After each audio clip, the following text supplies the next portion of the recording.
오늘 여러분들이랑 함께 나눌 하나님의 말씀의 제목은 성공보다 승리라는 제목으로 함께 나누도록 하겠습니다. 인생에서 경쟁이라는 단어를 빼놓을 수가 없는 것 같아요. 우리는 좀 늘 경쟁 속에서 살아가고 있죠. 근데 여러분 이런 생각 해본 적 있어요? 저 사람은 경쟁 속에서 조금 뒤처진 것 같은데 왜 저렇게 행복해 보이지? 라는 사람들이 있어요. 삼성의 우리 드래곤 형님이라던가 우리 차를 만드시는 의선이 형이라던가 이렇게 우주 날아가고 싶은 우리 머스크 형님 같은 경우에는 딱 봐도 우리가 저 사람은 인생의 그런 경쟁에서 앞서간 사람이잖아요. 인간적인 걸로 봐서는 우리가 돈을 가진 것이나 사회적 지위로 봐서나 그런 사람들은 경쟁에서 누가 봐도 승리한 사람이기에 맨날 보면 되게 행복해 보이고 좋아 보여야 돼요. 근데 꼭 그런 사람이 아니더라도 전도사님 같은 경우에도 전사님의 월급을 말해줄 수는 없지만 행복하게 어쨌든 지내고 있거든요. 근데 그런 생각 해본 적 있냐고. 저 사람은 꼭 돈을 많이 버는 게 아닌 것 같은데도 행복해 보이네. 저 사람은 사회적 지위가 높은 것 같지 않아도 행복해 보이네. 혹은 반대로 저 사람은 참 돈이 많고 저 사람은 참 사회적 지위가 높아 보이는데도 행복해 보이진 않네 라는 것들을 우리가 발견할 수가 있습니다. 사람들마다 고마움을 느끼는 기준이 다르기 때문인 것 같아요. 전도사님은 어떨 때 고마움을 느낄까요? 그렇게 큰데 고마움을 느끼지 않아요. 여러분들이 이 자리에 온 것만으로도 전사님한테 엄청난 큰 감사함이고 고마움이에요. 그리고 여기에서 한 명이 더 추가되면 어때요? 무려 20%가 부응하는 거죠? 그러니까 그 한 명이 더 옴으로 인해서 두 명이면 거의 반절 이상이 더 오는 거니까 그런 것들로 인해서 굉장히 기뻐한단 말이에요. 삶의 경쟁력 그리고 삶의 차이점들 그리고 삶의 그런 태도들은 결국에 개인에게 달려 있어요. 그 사람의 마음의 태도가 그 사람의 인생을 결정을 하고 그 사람의 오늘 혹은 앞으로 미래까지도 결정할 수 있다라는 거예요. 아무리 예쁜 사람이라도요, 마음이 조금 못났다라고 생각하면 그 사람에게 갔던 눈길이 거두어지기 마련이에요. 반대로 이 사람은 조금 예쁘지 않다 싶더라도 그 사람의 마음과 진심을 느끼게 된다면 그 사람에게 매력을 느낄 수 있는 거죠. 전사님도 그래서 결혼을 하지 않았겠어요? 끄덕끄덕 거리지 마세요. 전사님이 조금 못났어도 전사님의 그런 좋아하는 마음과 그걸 보고 결혼하지 않았겠어요? 어쨌든 오늘 본문에서 우리는 하나님께서 우리에게 주시는 한 가지의 희망의 메시지를 발견할 수가 있습니다. 그 희망의 메시지는 뭐냐면 내가 조금 부족하고 내가 조금 지금 뭐가 없더라도 하나님이 나를 위하신다면 내가 못 이길 게 뭐냐라는 거예요. 오늘 본문에는 느헤미야라는 사람이 나와요. 느헤미야 들어봤나요? 들어는 봤죠. 하지만 뭐한 사람인지는 모르겠죠. 느헤미야 여러분들이 고등부까지 오면서 한두 번 정도는 들어봤을 만한 인물이에요. 쉽게 말해서 그는 성벽을 재건한 사람이라고 하면 될 것 같아요. 느헤미야가 뭐한 사람이라고요? 성벽 재건. 느헤미야 성벽 재건. 그럼 무슨 성벽을 재건했을까요? 여기 동대문 역사문화공원 이렇게 재건하진 않았을 거 아니에요. 느헤미야는 그 당시에 바벨론의 포로로 가 있던 이스라엘 백성들이 다시 예루살렘으로 돌아왔을 때 예루살렘이 어떻게 돼 있었겠어요? 개판이죠.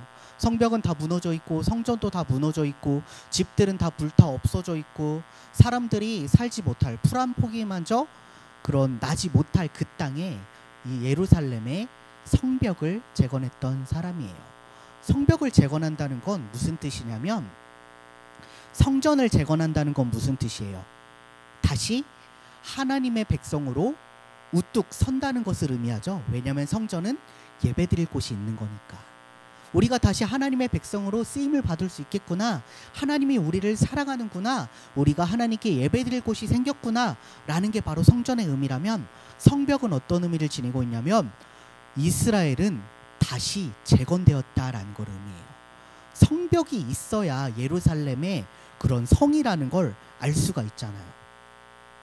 예루살렘에 이정표를 세워야 될 거 아니에요. 이제 예루살렘은 다시 재건되었어요 라고 하는데 예전처럼 성벽도 다 무너져 있고 막 집도 다 무너져 있고 그래봐. 그러면 다른 사람들이 와서 봤을 때 예루살렘이 다시 재건되었다면서 이게 뭐야? 라고 하면서 지나갈 수 있지 않겠어요? 그래서 그 성벽을 재건한다는 건 나라를 재건한다라는 걸 의미하는데, 이 느헤미야라고 하는 사람은 성벽 재건하는데 앞장선 사람이에요. 그런데 사실 이 느헤미야는 굳이 성벽 재건에 앞장서지 않았어도 될 입장이었어요. 그는 이스라엘이라는 나라가 망했을 때 페르시아라는 곳에 끌려가요. 페르시아라는 곳에 끌려가서 그곳에서 그냥 단순히 노예 생활을 한 게 아니라 고위 공무원직까지 올라갑니다. 되게 높은 공무원직까지 올라가서 일하고 있는데 이스라엘 사람들이 이제 다시 자기 나라로, 바벨론의 포로 생활에서 끝나서 자기 나라로 들어간다는 걸 들은 거예요. 소식을 들은 거예요. 그때 딱 느헤미야의 마음속에 들어온 마음이 있었어요. 내가 가서 예루살렘의 성벽을 재건해야겠다. 그래서 당장 자기가 모시고 있던 페르시아의 왕에게 갑니다. 어떻게 보면 되게 좀 뻔뻔할 수도 있어요. 왜냐하면 가서 저희 나라가 이제 백성들이 예루살렘으로 돌아간다고 하는데 저를 성벽 재건할 수 있도록 보내주세요 라고만 얘기해도 아끼는 신하니까 고민할 수 있었을 텐데, 거기에다가 느헤미야는 더해요. 뭘 달라고 하냐면 재료를 달라고 해요. 뻔뻔하죠. 지금 제가 가긴 하는데 그 사람들이 뭐가 있겠어요. 그러니까 페르시아는 잘 사는 나라 아닙니까? 좀 돌도 주고 나무도 주고 인부들도 좀 주고 해가지고 그 나라의 성벽을 재건하는데 좀 도와줘요. 뻔뻔하게 이러는 거예요. 그런데 그 페르시아의 왕이 뭐라고 합니까? 그래, 콜 하고 보내줍니다.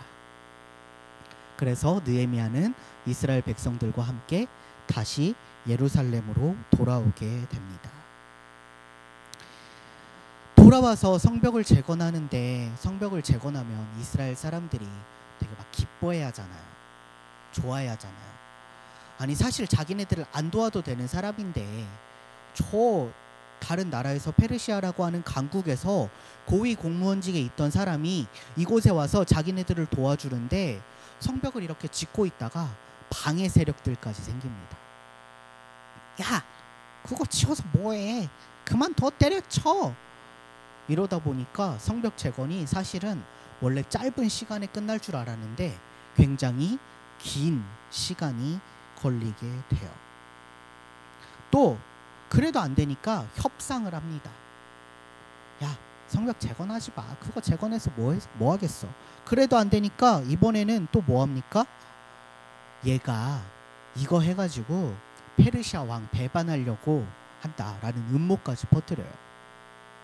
그런데도 느헤미야는 눈 하나 깜짝하지 않고 성벽을 다 재건을 합니다. 이렇게 수많은 어려움을 이겨낸 데에는 그 느헤미야 안에 있는 굳건한 마음과 그리고 하나님을 의지하고 뜻한 바를 이루려는 그런 힘이 있었기 때문이에요. 마음으로 이기기를 포기하지 않으면요, 결국에는 뜻한 바를 이룰 수가 있는 거예요. 느헤미야는 겉으로 보이는 성공의 길을 포기했어요. 페르시아의 공무원직을 때려치고 이곳에 왔으니까요. 자신이 있는 곳에서 인정받으며 잘 살 수 있었음에도 불구하고 그는 그것들을 내려놓고 하나님의 백성들을 위해, 하나님의 뜻을 위해 이곳에 와서 성벽을 재건을 합니다. 성경에 나와 있는 모델이 될 만한 사람들은요, 사실은 성공한 사람들이라기보다는 승리한 사람들이에요. 요셉의 경우를 예로 들자면 여러분들 요셉 잘 알고 있죠? 요셉은 누가 봤을 때는 애굽의 총리의 자리에까지 올랐으니까 저 사람은 성공한 사람이다 라고 할 수 있겠지만, 사실 요셉의 삶은 어땠어요? 형들에게 배신당했어요. 형들에게 배신당해서 구덩이에 갇혀가지고 저 머나먼 땅에 아무도 모르는 사람에 팔려갔잖아요. 팔려간 그 집에서 어떻게 됐어요? 팔려간 그 집에서 열심히 일을 해가지고 그 집의 모든 것들을 관리할 수 있는 집사의 자리까지 올려갔는데, 거의 뭐 기생충에서 아주머니 쫓겨나듯이 쫓겨났잖아요. 똑같은 이유는 아니겠지만 그 보디발 장군의 아내가 유혹해가지고 자기는 아무것도 한 게 없는데 요셉이 결국 감옥에 갇히게 되고, 감옥에서 그렇게 갇혀서 정말 힘든 세월을 보내고 있는데, 그 술 맡은 관원장이 같이 감옥에 갇혀 있다가 요셉이 꿈 해석을 해주고 그 관원에게 말 좀 해달라고 하니까 한참 또 까먹었잖아요. 그 가운데서 계속 감옥에 갇혀 있는 삶을 살게 되었잖아요. 그리고 결국에 애굽의 총리로 성공했을 때도 요셉은 뭐라고 했냐면요, 자신을 성공한 사람이라고 말하지 않았어요. 뭐라고 말했냐면, 나중에 자신을 찾아온 형들 앞에서 하나님이 이스라엘을 구원하기 위해서 나를 보냈다라고 해요. 단순히 애굽의 총리가 된 것을 자신의 성공으로 이야기하는 것이 아니라 누구의 큰 그림이다? 하나님의 큰 그림이다 라고 이야기를 합니다. 자신의 과거 그리고 관계를 다 하나님의 편에 서서 해석을 했어요. 그는 더 이상 인생을 절망하거나 원망을 하지 않았어요. 설교 초반에 이야기했던 똑같은 삶의 현장에 있으면서도, 똑같은 삶을 살아가면서도 누가 봤을 때 성공으로 보이는 사람도 자신의 삶을 하나님께 온전히 맡기지 않으면 그의 삶은 승리가 아니라 패배로 간다라고 하는 거예요. 여러분은 요즘 잘 이겨내고 있어요? 주한이 고등학교 2학년 생활 할만해요? 잘 이겨내고 있는 것 같아요? 이랬다가 이건 뭐예요? 애매해요? 잘 이겨내고 있는 것 같지도 않고, 그렇다고 완전히 지고 있는 것 같지도 않고. 하은이의 요즘 삶은 어떻습니까?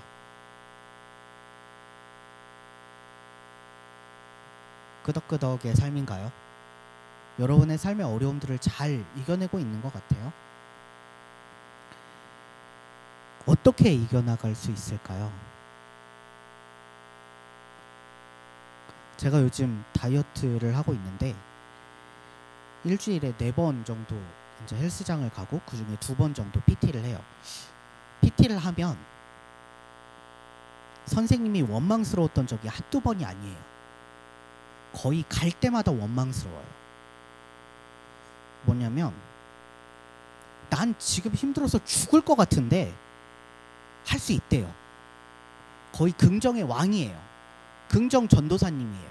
제가 전도사인데 헬스장에는 긍정 전도사님이 한 분 더 계셔가지고 안 될 것 같다고 하는 저를 일으키세요. 일으켜가지고 꼭 더 하게 합니다. 그리고 10번만 들었다 놨다를 하면 된대요. 개수를 미리 알려주고 시키거든요. 10번만 들었다 놨다 하면 된다고 해가지고 전사님은 막 이거 10번 그래 10번 내가 하고 말지 해가지고 한 8번 정도 되면 2-3개를 꼭 더 시켜요. 10번 하면 2개만 더 하면 또 그게 또 된다? 신기하게. 그리고 그제는 가슴 운동하기로 해놓고선 하체 운동을 시켰어요. 그래서 지금 전사님 서 있기가 굉장히 힘들어요. 다리가 후들후들 거려가지고 서 있기가 굉장히 힘들어요. 진짜 미울 때가 있어요. 그런데 돌이켜보면요, 이 모든 게 내가 건강해지는 과정인 걸 알기 때문에 그것들을 어떻게든 해나가는 것 같아요. 여러분, 우리가 인생을 살아갈 때 실패를 한 번만 할 것 같아요? 저는요, 입시를 떨어진 횟수가 3번이에요. 3번. 물론 이제 재수했다라는 뜻이 아니고 원서를 넣은 대학에서 떨어진 것. 제가 원서를 3군데를 넣어가지고 두 군데를 붙고 한 군데를 떨어졌는데 그 한 군데가 가고 싶은 데였어, 하필. 그러면 여러분 붙었다고 생각해요? 떨어졌다고 생각해요? 웃기죠? 여러분 10군데가 여러분이 원서를 넣어서 9군데를 붙고 한 군데를 떨어져도 그 한 군데가 내가 원하는 데였어. 가고 싶은 데였어. 여러분한테 입시는 성공이에요, 실패예요? 실패라고 생각하죠? 근데 10군데를 넣어서 내가 상향 지원했는데 한 군데가 붙었어.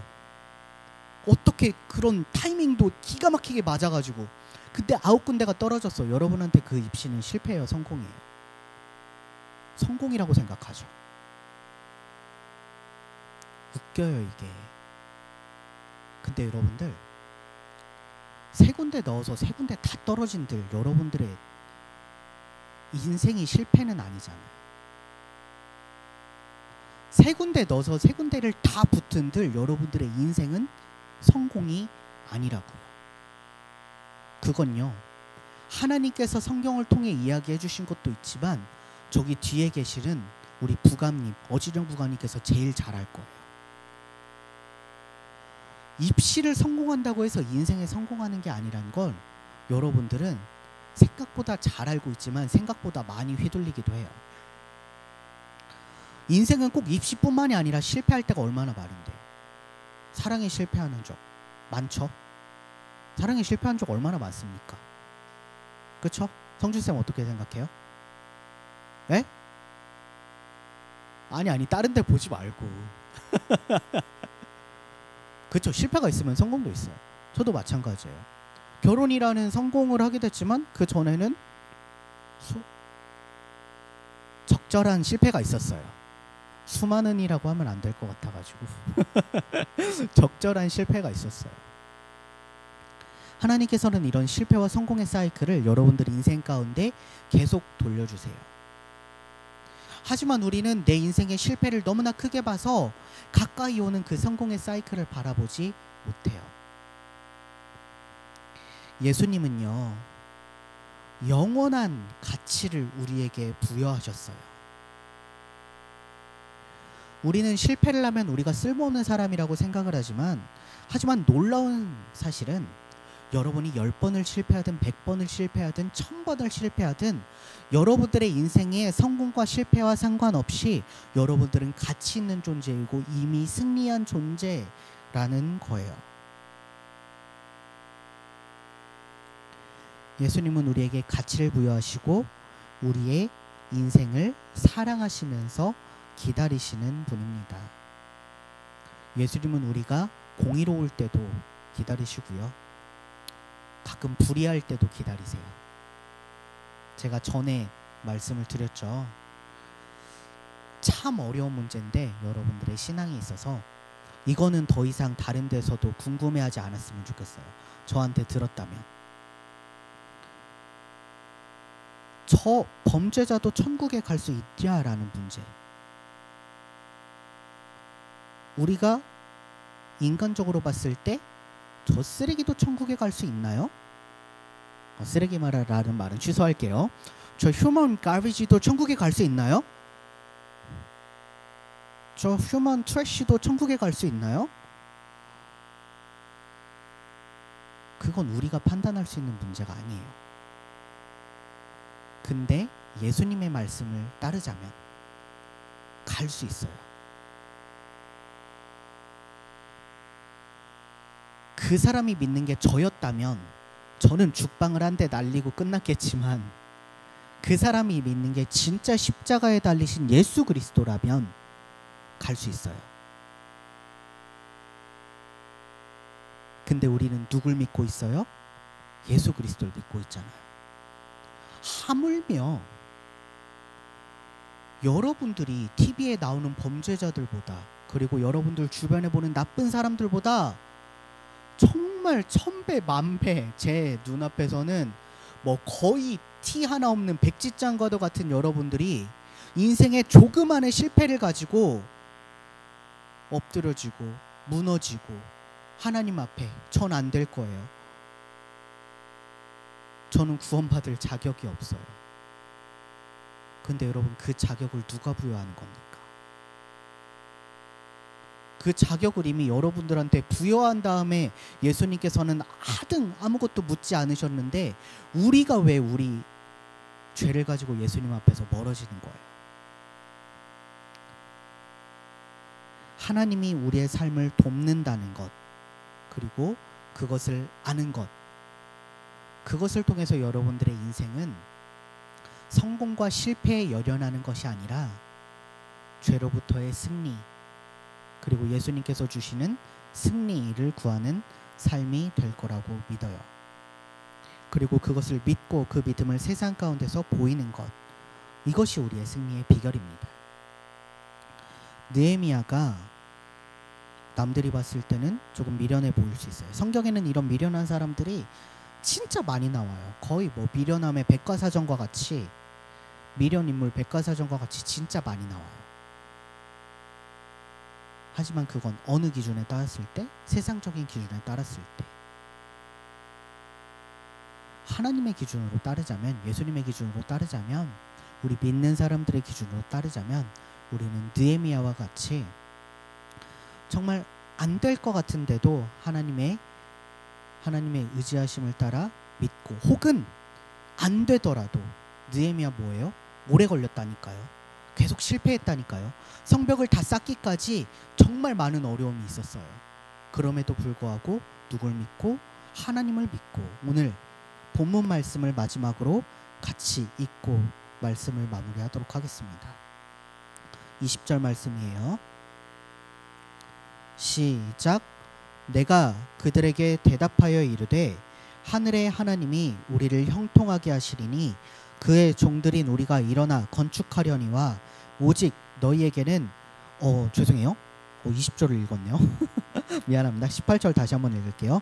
또 그들에게 하나님의 선한 손이 나를 도우신 일과 왕이 내게 이른 말씀을 전하였더니 그들의 말이 일어나 건축하자 하고 모두 힘을 내어 이 선한 일을 하려 하매.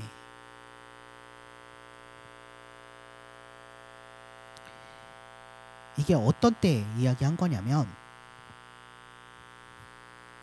누가 와가지고 얘기하는 거예요. 아니, 이게 되겠습니까? 성벽 재건한다는 일이 쉬운 일은 아니잖아요.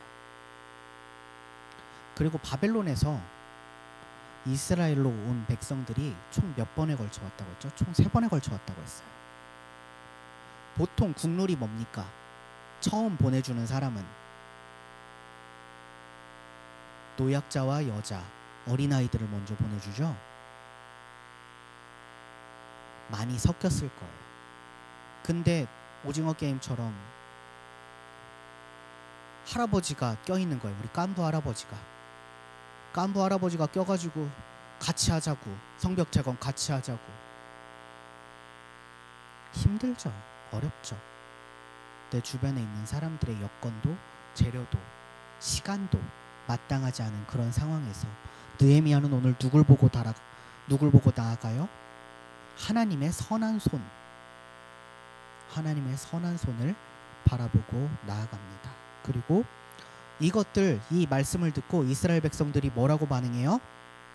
그들의 말이 일어나 건축하자, 해보자 라고 하고 모두 힘을 내어 이 선한 일을 하려 하매. 여러분들이 지금 앞두고 있는 선한 일이 이스라엘의 성벽 재건과 같이 대단한 일이 아닐 수 있어요. 입시일 수 있어요. 입시. 그쵸? 그것도 정말 중요한 일이니까요. 공부하는 일, 대학에 들어가는 일, 원서를 쓰고 기다리고 면접을 보는 일, 이 모든 것들, 결국 느헤미야가 이스라엘 백성들이랑 한 이것들은요, 결국에 누구의 이름을 높이고자 한 거예요? 그거 만들어가지고 자기네들 잘 살고자 한 게 아니라 하나님의 이름을 높이고자 한 거예요. 여러분들의 입시 그리고 취업하는 모든 과정도요, 당장에 여러분들이 내 눈앞에 있는 일이라 하는 거지만 결국에 여러분들이 그것들을 잘 해내게 되고 하나님의 능력과 함께 해내게 되면요, 그건 하나님의 이름을 높이는 일이고 영광을 높이는 일이 되는 거예요. 여러분들 단순히 입시를 잘 보지 않길 바랍니다. 하나님의 도우심에 손길로 입시 잘 보길 원해요. 그냥 수능 잘 보기 저는 원하지 않습니다. 하나님의 도우심으로 수능을 잘 보길 원해요. 그리고 여러분들의 인생의 모든 과정 또한 하나님의 선한 일이 함께하는 우리 모든 고등부 친구들이 되기를 주님의 이름으로 소망합니다. 기도하겠습니다. 주님 감사합니다. 오늘 정말 쉽지 않은 여건 속에서도 주님께서 명하시는, 하나님께서 보여주시는 그 예루살렘 땅에 가서 성벽 재건을 시작하는 우리 느헤미야의 이야기를 함께 나눴습니다. 정말 우리가 우리 앞에 놓여진 일들을 바라볼 때 엄두가 안 나고 힘들고 정말 어려운 것 투성이일 수 있습니다. 하지만 주님, 우리를 붙들어 주셔서 하나님의 손길로 그 일들을 행하게 하시고 우리가 우리의 영광을 드러내기 위해서 하는 것이 아니라 하나님의 영광을 드러내기 위해서 이 모든 일들을 행하는 우리 모든 고등부 친구들 될 수 있게 주님 인도해 주세요.